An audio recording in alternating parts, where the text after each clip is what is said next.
Hello friends, welcome back to our channel Gyan Ganga Ayurveda classes में। आज हम लोग बात करने वाले हैं अष्टांग हृदय के अंतर्गत। हम लोगों ने पहला चैप्टर स्टार्ट किया था, उसमें हम लोगों ने 2 लेक्चर अभी बना चुके हैं। आज हम लोग इस आयुष्कामी अध्याय जो पहला चैप्टर है उसका अंतिम लेक्चर आज हम लोग खत्म कर देंगे। तो इससे पहले हम लोगों ने टोटल इस आयुष्कामी अध्याय में देखा जाए टोटल 10 पॉइंट पढ़ने हैं, जिसमें हम लोगों ने 1 से लेकर 7 पॉइंट तक हम लोगों ने पहले और दूसरे लेक्चर में कंप्लीट कर लिया था। अब यहाँ पर हम लोग को क्या पढ़ना है, 3 मुख्यतः यहाँ पर हेडिंग पढ़नी है 8वें नंबर पे। अर्थात यहाँ पर इस लेक्चर पहला लेक्चर क्या है, पहला पॉइंट चिकित्सा के भेद अर्थात टाइप ऑफ ट्रीटमेंट। चिकित्सा कितने प्रकार की होती है, चिकित्सा के प्रकार बात करेंगे। दूसरी बात करेंगे पाद चतुष्टय। पाद चतुष्टय अर्थात चिकित्सा के 4 पाद, चिकित्सा के 4 पाद के बारे में बात करेंगे। पाद चतुष्टय, पाद में जो होता है पैर, इसके 4 कौन कौन से इसके पार्ट हैं, चिकित्सा के कौन कौन से 4 पार्ट है उसके बारे में बात करेंगे। और लास्ट पॉइंट देखेंगे कि व्याधि की साध्यता असाध्यता। तो व्याधियां जो होती है वो कुछ साध्य होती है, कुछ असाध्य होती है, कहीं ना कहीं हम लोग इसको फिनिश करेंगे। तो आइए शुरू करते हैं कि चिकित्सा के भेद अर्थात चिकित्सा कितने प्रकार की होती है। इससे पहले हम लोगों ने चरक में भी बातें कर चुके हैं। अब यहाँ पर हम लोग वाग्भट के प्रथम अध्याय में देखेंगे कि चिकित्सा कितने प्रकार की होती है, इसके बारे में वाग्भट ने क्या बोला है। तो हम लोग देखेंगे चिकित्सा मुख्यतः 2 प्रकार की होती है। पहली शोधन चिकित्सा है, दूसरी शमन चिकित्सा है। जब आपसे पूछे वाग्भट के अकॉर्डिंग चिकित्सा कितनी प्रकार की होती है, तो चिकित्सा 2 प्रकार की होती है, एक शोधन चिकित्सा, दूसरी शमन चिकित्सा। तो देख रहे होंगे यहाँ पर शोधन चिकित्सा और शमन चिकित्सा।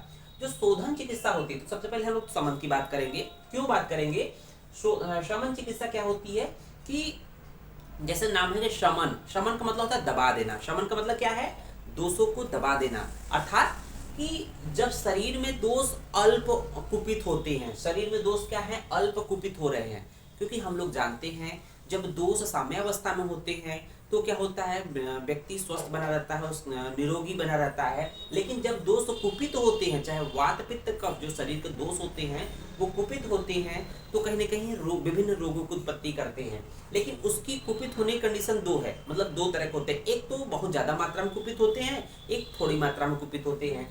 जब दोष अल्प कुपित होते हैं तब उस कंडीशन में क्या करते हैं, दोषों को शरीर के अंदर ही औषधि देकर उसको दबा देते हैं। उसको क्या कहते हैं, उसको बोलते हैं शमन चिकित्सा। उसको क्या बोलते हैं, शमन चिकित्सा। तो शमन चिकित्सा की पहली टर्म कंडीशन क्या है, वहां पर दोष अल्प रूप में कुपित होंगे। जब अल्प रूप में कुपित होंगे तो औषधि देकर उसको शरीर के अंदर ही दबा देंगे। शमन मीन्स दबा देना, ठीक है। अब बात करते हैं दूसरे नंबर पे शोधन चिकित्सा। शोधन का मतलब होता है कि यहाँ पर दोष बहुत अधिक मात्रा में कुपित है।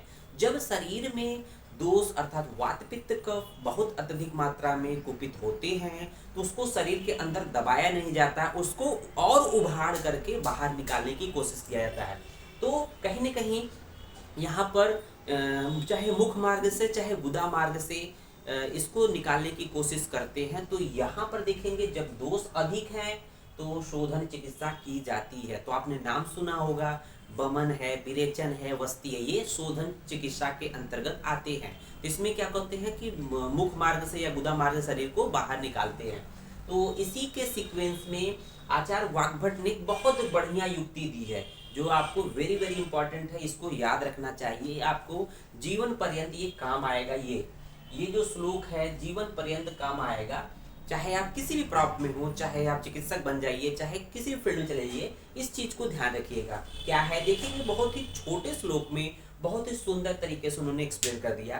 क्या एक्सप्लेन किया है देखते हैं कि शरीर जानाम दोषाणाम। तो बहुत छोटा सा श्लोक है, याद कर लेना चाहिए। शरीर जानाम दोषाणाम क्रमेण परम औषधम। अर्थात शरीर में जो दोष होते हैं वो अगर कुपित होते हैं तो उनको क्रमेण परम औषधम, उनकी मतलब जो दोष का क्रम क्या बताया गया है, वात पित्त कफ।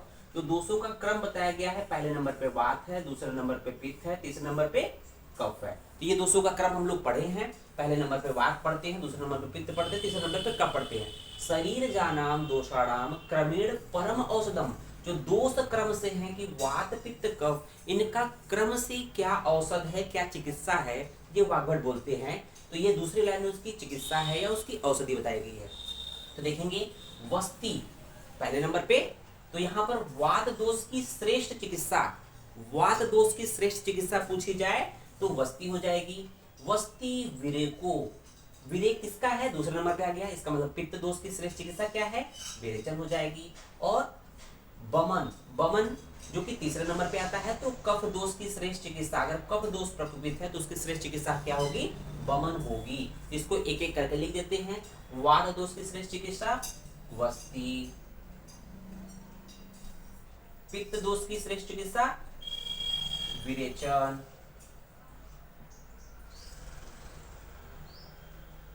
और कफ दोष की श्रेष्ठ चिकित्सा बमन। ठीक है, तो आपने यहां देखिया कि जो शरीर में दोष होते हैं उनके लिए क्रम से वाग्भट ने औषधि बताई है, उनकी चिकित्सा बताई है। कौन सी, वस्ति पहले नंबर पे, विरेचन दूसरे नंबर पे, और बमन तीसरे नंबर पे, अर्थात वात दोष की श्रेष्ठ चिकित्सा। अगर शरीर में वात दोष कुपित हो गए तो श्रेष्ठ चिकित्सा क्या है, उसकी वस्ति देनी है। अगर पित्त दोष की प्रकोपित होने से रोग उत्पन्न हुए हैं तो उसको क्या कराना है, उसको विरेचन कराना है। और कफ दोष के लिए श्रेष्ठ चिकित्सा बमन है। तो वस्ति में होता क्या है, वस्ति में होता क्या है कि अब पहले इसको हम कंप्लीट कर लेते हैं। साथ ही साथ उन्होंने कुछ औषध दिया है। तैल पहले नंबर पे है, घृत दूसरे नंबर पे है, मधु तीसरे नंबर पे है। तो पहले नंबर पे तैल, अर्थात वात का शमन करने के लिए हम लोग तेल का प्रयोग करते हैं। वस्ति में किस द्रव्य का प्रयोग करेंगे, तैल का प्रयोग करेंगे, ठीक है ना। और विरेचन, विरेचन अर्थात पित्त को शमन करने के लिए श्रेष्ठ औषध क्या है, घृत है। और कफ का शमन करने के लिए तीसरे नंबर पे क्या है, मधु है, मधु। तो ये सीक्वेंस, ये चीज आपको वेरी वेरी इंपॉर्टेंट है। आपके एमसीक्यू में या आपके किसी भी एग्जाम में चले जाइएगे, पीजी के हो, अदर कोई एग्जाम हो, रिसर्च का पेपर हो, सब जगह ये सीक्वेंस पूछा जाता है। वात पित्त कफ, वस्ति विरेचन बमन, तैल घृत मधु। तो क्यों न हम इस श्लोक को याद कर ले, वस्ति विरेको बमन तथा तैलम घृतम मधु। तो हम लोग बात करते हैं कि वात दोष के शरीर का वस्ति है। वस्ति में होता क्या है कि जैसे हम लोग एनिमा, जो एनिमा देते हैं सामान्य रूप से, उसके थ्रू उस एक इंस्ट्रूमेंट होता है, उसके थ्रू उसमें औषधि भरकर जो है गुदा मार्ग से एंट्री करा देते हैं। गुदा मार्ग से एंट्री करा देंगे तो यहाँ पर उसमें तेल की प्रधानता होती है, ध्यान देखिएगा। तो दो प्रकार की वस्ती होती है, अनुवासन वस्ती, आस्थापन वस्ती, हम लोग उसकी बात करेंगे। उस पर देखेंगे विरेचन। विरेचन में क्या करते हैं, कुछ औषधियां देते हैं। तो गुदा मार्ग से, जैसे कहते हैं ना, विरेचन देने का मतलब होता है पतली टट्टी कराना, लूज मोशन टाइप का कराना, उसको बहुत पतली टट्टी कराना। तो उससे क्या होगा कि जो दोष हैं पक्वाष्ट में वो सबके निकल जाएंगे। उस पर देखेंगे बमन। बमन में क्या करते हैं, कुछ ऐसी औषधि देते हैं कि उस बमन मतलब वोमिट कराना, बमन मतलब मुख मार्ग से दोषों को निकालने को बमन करते हैं, तो इसको कहते हैं। और इसमें श्रेष्ठ जो औषधि होती है मधु यूज करते हैं। तो ये चीज समझ में आ गया होगा चिकित्सा के भेद। अब दूसरा नंबर बात करते हैं कि पाद चतुष्टय स्वरूप, अर्थात चिकित्सा के जो चार पाद है, चिकित्सा के चार पाद कौन कौन से हैं, तो देखेंगे वाग्भट ने क्या है, विषद द्रव्याणु उपस्थाता रोगी पाद चतुष्टयम। तो चिकित्सा के चार पाद कौन कौन से हैं, पहले नंबर पे विषद, दूसरे नंबर पे द्रव्य, तीसरे नंबर पे उपस्थाता, चौथे नंबर पे रोगी। तो चार ये चिकित्सा के चतुष्पाद है। पाद चतुष्टय मीन्स चिकित्सा के चार पाद होते हैं। तो कहा गया है कि विषक द्रव्य उपस्थाता रोगी पाद चतुष्टयम, ये चार होते हैं, अर्थात विषक अर्थात वैद्य, द्रव्य अर्थात औषध, उपस्थाता अर्थात परिचारक जो अटेंडेंट होता है या नर्सिंग स्टाफ होता है, और रोगी अर्थात जो रोगी मतलब पेशेंट होता है। ये चार होते हैं। चिकित्सितस्य निर्दिष्टम, ये चिकित्सा के पॉइंट ऑफ व्यू से चार चीजें निर्दिष्ट की गई कि जब तक ये चार सही होंगे, चारों की उपस्थिति होगी, तभी चिकित्सा संभव है। प्रत्येकम तत् चतुर्गुणम, यहाँ पर प्रत्येक के चार चार गुण होते हैं। तो हम लोग चार चिकित्सा के चार पद देख रहे हैं, चार चिकित्सा के लिए चार फैक्टर देख रहे हैं, और हर एक के चार चार गुणों का वर्णन है। तो यहाँ पर चार चीजें हैं चिकित्सा को, किसी भी रोग को ठीक करने के लिए चार चीजें। पहले नंबर पे द्रव्य अर्थात वैद्य, विषक मतलब द्रव्य वैद्य, दूसरे नंबर पे द्रव्य अर्थात औषध, तीसरे नंबर पे नर्सिंग स्टाफ अर्थात उपस्थाता, और इसको परिचारक भी बोलते हैं, रोगी मतलब पेशेंट तो हो ही गया। इन सभी में कौन प्रधान है, आपसे प्रश्न पूछा जाए, इन चारों में कौन प्रधान है, श्रेष्ठ है। तो पहले नंबर पे जो विषय है अर्थात वैद्य प्रधान होता है, क्योंकि वैद्य के बुद्धिमान होने पर, वैद्य के गुणयुक्त होने पर, अगर इन तीनों में कोई कमी आती है तो भी वैद्य जो होता है, डॉक्टर होता है, मैनेज कर लेता है। अब बात करते हैं कि इनकी हर एक के अलग अलग गुण क्या बताया। तो सबसे पहले नंबर पे देख रहे होंगे वैद्य के गुण। तो पहला नंबर वैद्य के गुण क्या कौन होते हैं, 4 होते हैं। उसमें देखिए दक्ष, तीर्थ अर्थ शास्त्रार्थो, दूसरा नंबर पे हो गया दृष्ट कर्मा, तीसरा नंबर पे हो गया, और शुचि विशक, अर्थात विशक में वैद्य के 4 गुण होते हैं। तो पहले देखेंगे दक्ष। तो क्या है दक्ष का मतलब चतुर, दक्ष का मतलब होता है चतुर, जो वैद्य या जो डॉक्टर्स में चतुर होना, चालाक होना चाहिए। दूसरे नंबर पे तीर्थार्थ शास्त्रार्थो, तो उसमें बोला गया है कि इसमें बोला गया है कि अगर जो है जब कोई भी डॉक्टर पढ़ाई करता है, जो पढ़ाई करेगा, जो जिस योजन से पढ़ाई करेगा, तो उसके सभी अर्थों को वो प्रॉपर जो पढ़ाया गया है थ्योरेटिकल नॉलेज, उसको अच्छी तरह से समझाओ, थ्योरेटिकल नॉलेज को अच्छी से समझाओ, इसको बोलते हैं तीर्थ अर्थ शास्त्रार्थो, ठीक है ना। तो जो नॉलेज थ्योरेटिकल ज्ञान है उसको अर्थ समेत पढ़ाओ, उसको बोलते हैं तीर्थार्थ शास्त्रार्थो, ठीक है ना। तीसरा नंबर पे है कि दृष्ट कर्मा, अर्थात जो आपने थ्योरेटिकल नॉलेज ले लिया, तो प्रैक्टिकल नॉलेज के लिए आपने चीजों को देखा है, आपने अपने सीनियर के थ्रू, अपने टीचर्स के थ्रू, दृष्ट कर्मा, आपने प्रैक्टिकली देखा है कि हमारे सीनियर किस तरह से मतलब पेशेंट या कोई ओपीडी में देखते हैं, आईपीडी में देखते हैं, उसको बोलते हैं दृष्ट कर्मा। उसके बाद चौथे नंबर पे शुचि, शुचि मतलब पवित्र होना चाहिए। ये 4 गुण हो गए। दूसरा नंबर पे है बहुकल्पम, दूसरा नंबर द्रव्य अर्थात औषधि गुण। तो बहुकल्पम बहुगुणम संपन्नम योग्यम औषधम, तो औषध के 4 गुण कौन कौन से होते हैं, बहुकल्पम।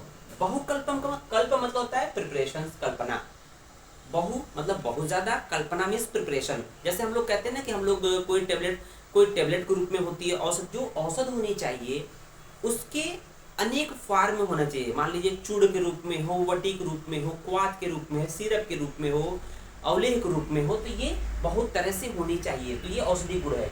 बहुगुणम, उसमें जो गुरु लघु सूक्ष्म और जो भी एक गुण होते हैं, बहुत से गुणों से युक्त होना चाहिए। संपन्नम, संपन्नम का मतलब होता है संपत्ति, संपत्ति मतलब कि इसमें कोई कीड़े मकोड़े ना हो, मतलब ताजी औषधि हो, मतलब इस तरह से चीजें है, मतलब उसमें कोई कीड़ा मकोड़ा इत्यादि न लगा, संपन्न होना चाहिए। योग्य, योग्य का मतलब है कि जिस रोग के पॉइंट ऑफ व्यू से वो औषध होती है, उस रोग को समाप्त करने में उसकी योग्यता होनी चाहिए। तो योग्य मतलब जिस रोग के पॉइंट ऑफ व्यू से है, उस रोग को ठीक करने की उसके अंदर योग्यता होनी चाहिए, उसको बोलते हैं योग्य। अब तीसरे नंबर पे देखेंगे उपस्थाता, अर्थात जो नर्सिंग स्टाफ होता है उसको हम लोग परिचारक भी बोलते हैं। तो देखेंगे परिचारक है अनुरक्त सुचिर दक्ष बुद्धिमान परिचारक है। परिचारक में नर्सिंग स्टाफ, नर्सिंग स्टाफ, ठीक है ना।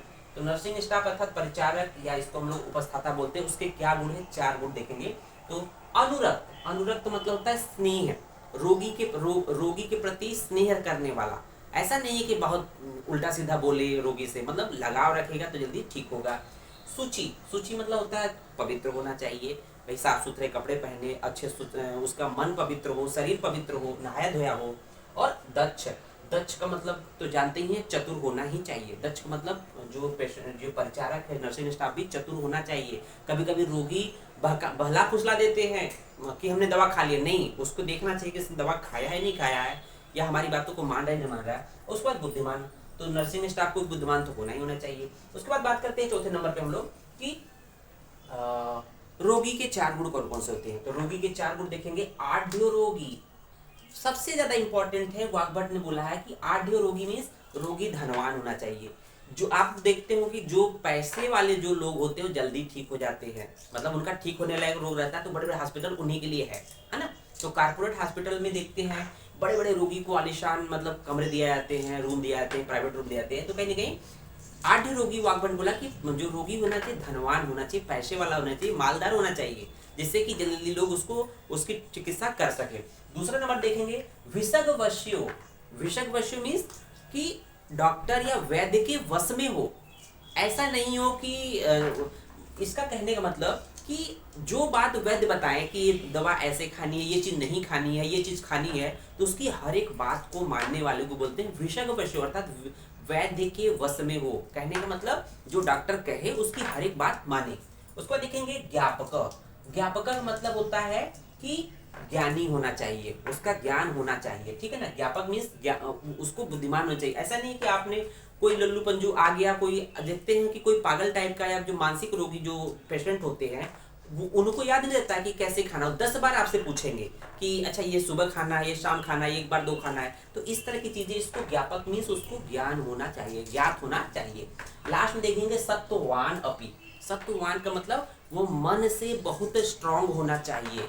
मन से स्ट्रांग होने का मतलब ये है कि उसको पता होना चाहिए कि जो डॉक्टर ने बताया है या दवा कड़वी है तो उसको कड़वी है तो उसको पीना है। तो ऐसा नहीं कहे कि नहीं नहीं मैं नहीं ठीक पाऊंगा। जैसे मान लो रोगी बहुत गंभीर है, रोग गंभीर है, तो उसमें कहे कि नहीं मैं ठीक नहीं हो पाऊंगा। तो कितनों भी रोग गंभीर हो, उसका मन कहे कि नहीं मैं ठीक हो जाऊंगा, उसे सांत्वना मिलनी चाहिए। तो ये 4 गुण बताए गए हैं। उसके बाद देखेंगे लास्ट नंबर पे हम लोग देखेंगे कि व्याधि की साध्यता अस्ताता, अर्थात वाग्भट ने व्याधि 2 प्रकार बताई है। पहले नंबर पे साध्य व्याधि, दूसरा है असाध्य व्याधि। जो साध्य व्याधि होती है वो 2 प्रकार की होती है, सुख साध्य और कृच्छ साध्य।